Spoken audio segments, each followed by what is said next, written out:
We are currently in the end of the month-long series, Antiquities of Greatness in the Afro Genome. This video is just a brief summary of all the empires that I covered throughout the week. We began with the Blackmoors to show an ancient history of black folks being intelligent, rough, and sophisticated. There is evidence that clearly suggests that Blackmoors traveled to the Americas long before the European people got it right. In 2021, there is still speculation because African folks are seen as monkeys, inferior, and incapable of getting to the Americas without being trafficked on European ships called Good Ship Jesus. It's quite hard for someone to fathom that this black African was able to have maritime skills that were superior and before European technology. Then we quickly advanced to Black Kingdom Congo. In 2021, Congo is still known as the richest place in the entire world, and purposefully, they're also known as the poorest people in the entire world. European powers work tirelessly to ensure the enslavement of Congolese people so that we can have car batteries, cell phones, and advanced technology that even the Congolese people do not have access to on a large scale. Basic human necessities like electricity and water are dangled in front of their face and scarce.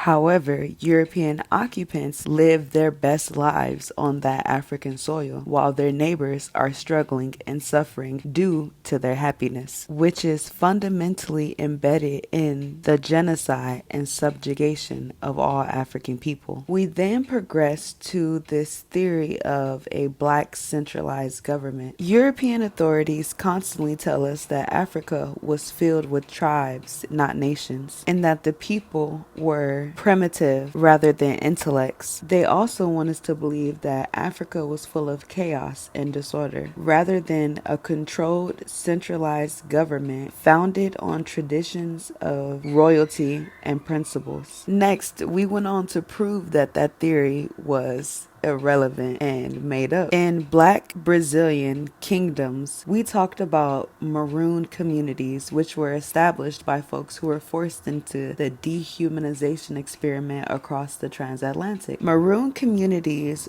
were organized by those who were considered so-called slaves. They used sophisticated management to fight their European authorities and to protect and maintain basic necessities for human survival. Without any centralized rule, all of these communities were throughout the Americas, the Caribbean, and islands on the eastern part of the African continent. The Afro-Brazilian king was known to be skilled in fighting, trading, building forts, and being without resources but very functional. In black servants for Arabs, functionality is something of antiquity, specifically the practice of indentured servitude. It was an ancient tradition that had persons assume authority over other persons for various reasons, and none of them being race. When Europeans became practitioners of this system, they coined a new racial hierarchy where black meant slave and non-black meant owner. This functionality was not one of antiquity. It served non-Africans more than Africans due to the dehumanization that was normalized and rooted in economic gains. Black frontier warriors is another example how dehumanization led to economic gains. The new racial hierarchy allowed Aboriginal people to be seen less than an animal and white people to be seen as the closest to God. In 2021, we can see the economic fruits of their dehumanization experiment in Australia. It's not hard to put together why our global empire has been shattered. The complexity and productivity of Afro genes is the reason why